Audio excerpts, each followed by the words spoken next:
أعوذ بالله من الشيطان الرجيم. بسم الله الرحمن الرحيم.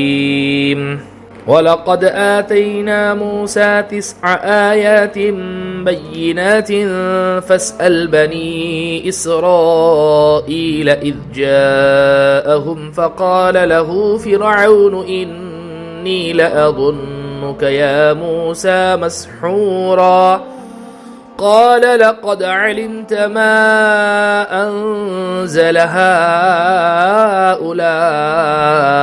إلا رب السماوات والأرض بصائر وإني لأظنك يا فرعون مثبورا فأراد أن يستفزهم من الأرض فأغرقناه ومن معه جميعا وقلنا من بعده لبني إسرائيل اسكنوا الأرض فإذا جاء وعد الآخرة جئنا بكم لفيفا وبالحق أنزلناه وبالحق نزل وما أرسلناك إلا مبشرا ونذيرا وقرآنا فرقناه لتقرأه على الناس على مكث ونزلناه تنزيلا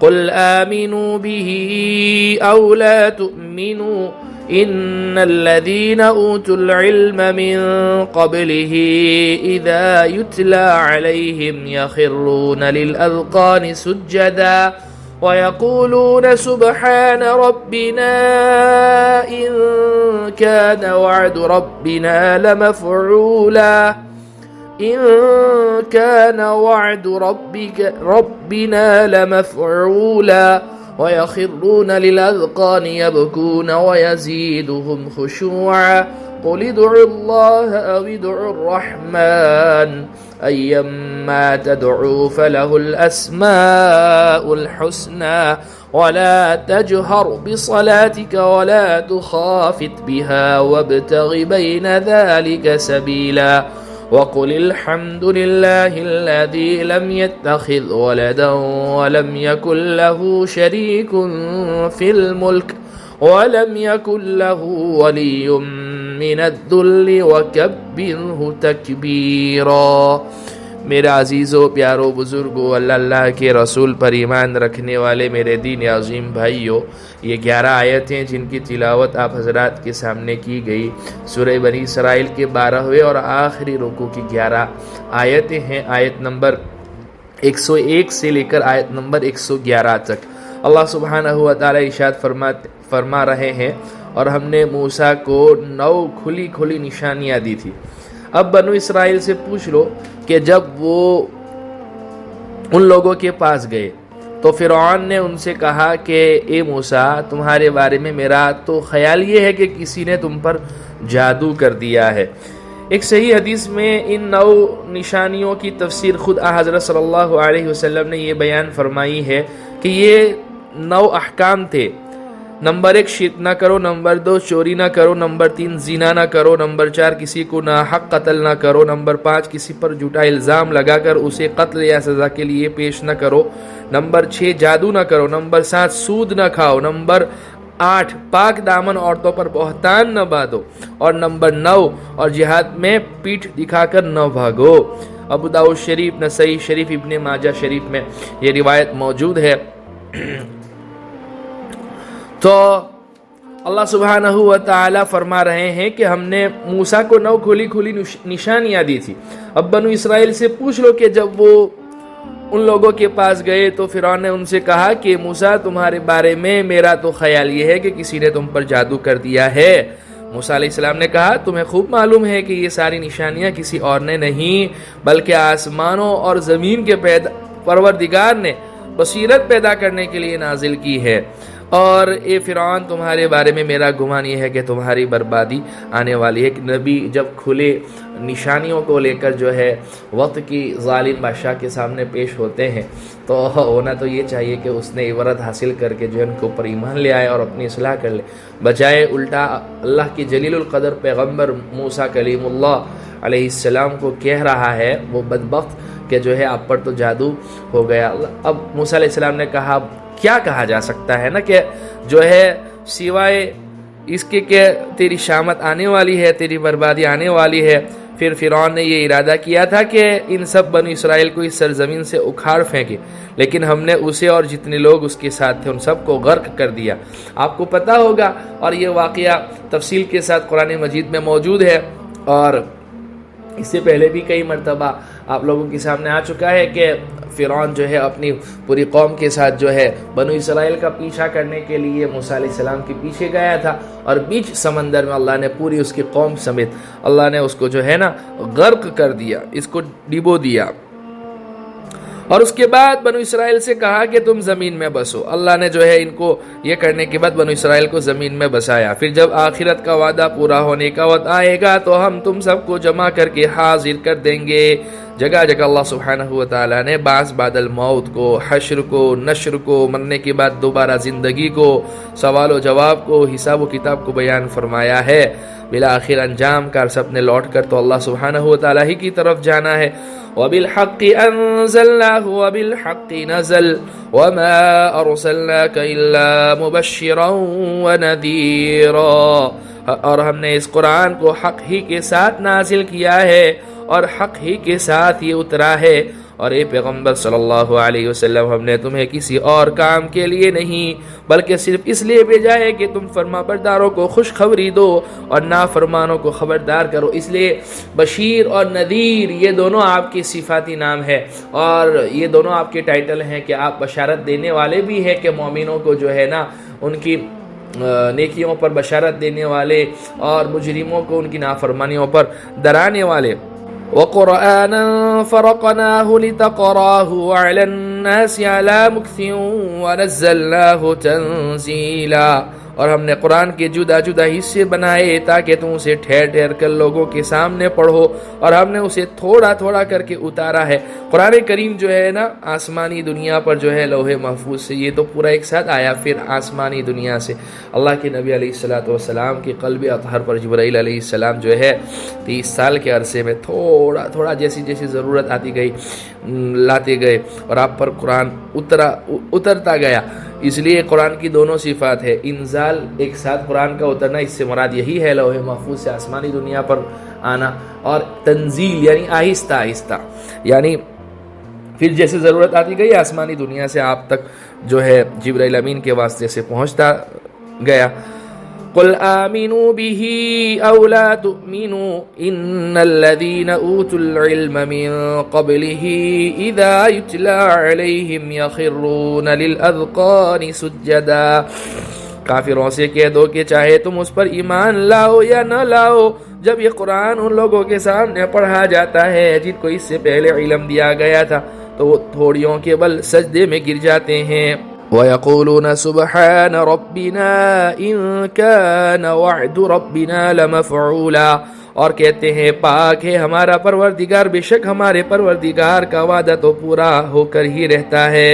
اس سے مراد وہ لوگ ہیں جنہیں تورات اور انجیل کا علم دیا گیا تھا، چونکہ ان کتابوں میں نبی آخر الزمان صلی اللہ علیہ وسلم کی تشریف آوری کی خبر دی گئی تھی، اس لیے ان کے مخلص لوگ قرآن کریم کو سن کر یہ کہتے ہیں کہ اللہ نے آخری زمانے میں جن کتاب کے نازل کرنے اور جس پیغمبر کو بھیجنے کا وعدہ فرمایا تھا وہ پورا ہو گیا۔ وہ کتاب قرآن مجید ہے اور وہ پیغمبر جناب محمد رسول اللہ صلی اللہ علیہ وسلم ہے۔ وَيَخِرُّونَ لِلْأَذْقَانِ يَبْكُونَ وَيَزِيدُهُمْ خُشُوعًا، اور وہ روتے ہوئے تھوڑیوں کے بل گر جاتے ہیں، اور یہ قرآن ان کے دلوں کی عاجزی کو اور بڑھا دیتا ہے۔ دیکھیے یہ جو ہے آیت جو ہے نا یہ سجدہ تلاوت کی آیت ہے۔ یہ آیت جب بھی عربی زبان میں پڑھی جائے یعنی اس کی تلاوت کی جائے تو سجدہ کرنا یہ واجب ہے، پڑھنے والے پر، سننے والے پر۔ لیکن جو ہے نا ریکارڈنگ کی شکل میں اگر ہم سن رہے ہیں، جیسے یہ آپ سلسلہ آپ تک ریکارڈنگ کی شکل میں آتا ہے، تو اس پر سننے سے سجدہ تلاوت واجب نہیں ہوتا۔ البتہ آیت کو پڑھے بغیر صرف دیکھنے سے بھی سجدہ واجب نہیں ہوتا، اور صرف ترجمہ زبان سے پڑھنے میں بھی احتیاطاً سجدہ کر لینا ضروری ہے. قل ادعوا الله أو ادعوا الرحمن أيما تدعوا فله الأسماء الحسنى ولا تجهر بصلاتك ولا تخافت بها وابتغ بين ذلك سبيلا. اے نبی جی کہہ دو کہ چاہے تم اللہ کو پکارو یا رحمان کو پکارو، جس نام سے بھی اللہ کو پکارو گے ایک ہی بات ہے، کیونکہ تمام بہترین نام اسی کے ہیں. اور ہاں، اس آیت کا پس منظر بیک گراؤنڈ یہ ہے کہ عرب کے مشرکین اللہ کے نام رحمان کو نہیں مانتے تھے. چنانچہ جب مسلمان یا اللہ یا رحمان کہہ کر کوئی دعا کرتے تو وہ مذاق اڑاتے تھے اور کہتے تھے کہ ایک طرف تو تم کہتے ہو کہ اللہ ایک ہے اور دوسری طرف دو خداؤں کو پکار رہے ہو، کیونکہ ان کے ذہن میں یہ تھا کہ رحمان الگ ہے اور اللہ الگ ہے، ایک اللہ کو اور ایک رحمان کو. اس آیت میں ان کے لغو اعتراض کا جواب دیتے ہوئے فرمایا گیا ہے کہ اللہ اور رحمان دونوں اللہ ہی کے نام ہیں، بلکہ اس کے اور بھی اچھے اچھے نام ہیں. وَلِلَّهِ الْأَسْمَاءُ الْحُسْنَى فَادْعُوهُ بِهَا. دوسری جگہ ہے نا اللہ کے اچھے اچھے نام ہیں، آپ اس سے اللہ کو پکارو، جنہیں اسماء حسنہ کہا جاتا ہے. ان میں سے کسی بھی نام سے اس کو پکارا جا سکتا ہے. اس سے عقیدہ توحید پر کوئی حرف نہیں آتا. آگے اللہ فرماتے ہیں اور تم اپنی نماز نہ بہت اونچی آواز سے پڑھو اور نہ بہت پست آواز سے، بلکہ ان دونوں کے درمیان معتدل راستہ اختیار کرو. نماز میں جب بلند آواز سے تلاوت کی جاتی تو مشرکین شور مچا کر مذاق اڑاتے اور اس میں خلل ڈالنے کی کوشش کرتے تھے. جیسے آج کل کے لوگ بھی ہوتے ہیں نا، مسجد کے قریب سے گزرتے ہیں تو بہت زور سے والیوم بڑھا دیتے ہیں، اور اس کو سمجھنا یہاں تو مشکل نہیں ہے. تو یہ مشرکین کمپنی بھی اللہ کے نبی علیہ الصلوۃ والسلام اور مسلمان لوگ جب نماز پڑھتے اور نماز میں قرآن کی تلاوت کرتے تو اس طرح کی حرکتیں کیا کرتے تھے. اس لیے فرمایا گیا کہ بہت اونچی آواز سے تلاوت کرنے کی ضرورت نہیں ہے. یوں بھی معتدل آواز زیادہ پسندیدہ ہے نا، آواز کو ویسے بھی درمیانی رکھنے کا حکم دیا گیا ہے. وَقُلِ الْحَمْدُ لِلَّهِ الَّذِي لَمْ يَتَّخِذْ وَلَدًا وَلَمْ يَكُنْ لَهُ شَرِيكٌ فِي الْمُلْكِ وَلَمْ يَكُنْ لَهُ وَلِيٌّ مِّنَ الذُّلِّ وَكَبِّرْهُ تَكْبِيرًا. بہت سے کافروں کا یہ خیال تھا کہ جس ذات کا نہ کوئی بیٹا ہو اور نہ اس کی سلطنت میں کوئی شریک ہو، وہ تو بڑی کمزور ذات ہوگی. اس آیت نے واضح فرما دیا کہ اولاد اور مددگاروں کی حاجت اور ضرورت تو اس کو ہوتی ہے نا جو کمزور ہو. اللہ تھوڑی کمزور ہے، اور اللہ تعالیٰ کی ذات تو اتنی قوی ہے کہ اسے کمزوری دور کرنے کے لیے نہ کسی اولاد کی ضرورت ہے نہ کسی مددگار کی حاجت. اللہ تو اسی لیے تو کہتے ہیں نا، ایسی طاقت قوت اور قدرت کا نام ہے کہ وہ تو کن فیکون، تو ہمیں سمجھانے کے لیے کہ ہمیں مثال جب تک نہیں دی جاتی بات سمجھ میں نہیں آتی، ورنہ اللہ تو مثالوں سے بھی پاک ہے. اللہ تو ایسی ذات اور ہستی ہے جو خیالات میں نہیں آتی، تصورات میں نہیں سماتی، اور جو ہے تعریف کرنے والوں کی تعریف اور ان کے الفاظ اور کلمات اس کی تعریف کی حق ادا نہیں کر سکتے. کائنات کے افضل ترین ہستی جناب محمد رسول اللہ، انبیاء کے سردار، آخری نبی، خاتم النبیین، وہ جب اللہ کے بارے میں یوں کہہ رہے ہو کہ آپ کو جیسا پہچاننا چاہیے تھا پہچان نہیں سکے، جیسی عبادت کرنی چاہیے تھی نہیں کر سکے، آپ کی تعریف کا حق ادا نہیں کر سکتے، بس آپ ویسے ہی ہیں جیسے آپ نے خود اپنی تعریف کی ہے. تو اس لیے تو اللہ کی مخلوقات میں غور کرنے کا حکم ہے. اللہ میں غور کریں گے تو دہریے بن جاؤ گے، پھر ایتھیسٹ بن جاؤ گے آپ.